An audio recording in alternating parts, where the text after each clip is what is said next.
Volume. Ouais. Regardez ici devant. Niveau téléphone, là, ça nous gêne. Merci, madame. Nous avons des échéances prévues sur le mai de 26 août 2022. Ce sera l'occasion pour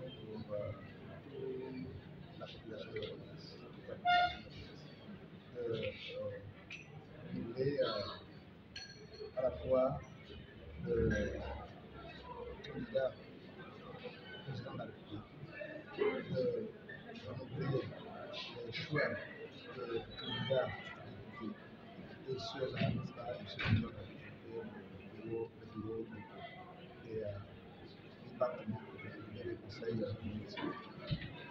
C'est donc moi-même pour faire un peu l'éveil de conscience, pour, je dirais, mener nos compatriotes ressortissants du 3e arrondissement de France-Ville à s'inscrire derrière le choix qui a été porté par le militant du PDG. Et surtout, n'est-ce pas, de faire en sorte que tout ce qui compte, n'est-ce pas, à la réélection du district. C'est donc pour nous aussi une occasion de sensibilisation pour nos concitoyens ressortissants leur respecter les élections et dire combien ça dégage pour nous élire à des moments donnés. Donc, à côté de la commune, il y a également des places dans la commune.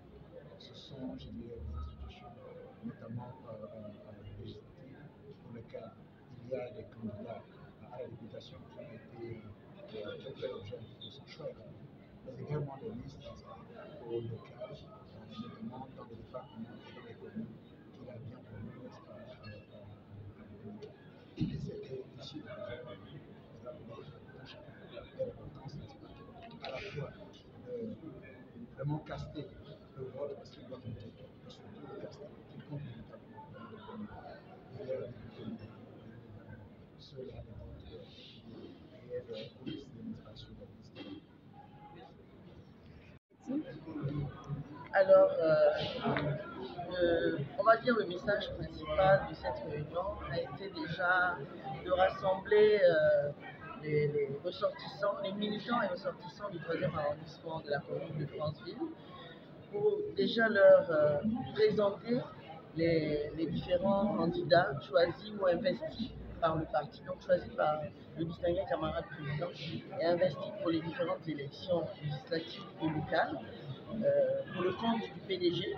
Donc c'était déjà échangé avec ces populations qui sont censées nous accompagner, donc voter au moment de ces échéances. Donc il fallait échanger avec eux sur toutes ces instructions, on va dire, parties en parlant de paix, de tranquillité, de respect, de vivre ensemble. On ne peut voter, la bataille se passe au niveau des urnes et au niveau des idées ou des programmes, mais pas aussi au niveau des personnes. Donc c'était aussi ce message, vu que vous suivez l'actualité, c'est un peu chaud partout.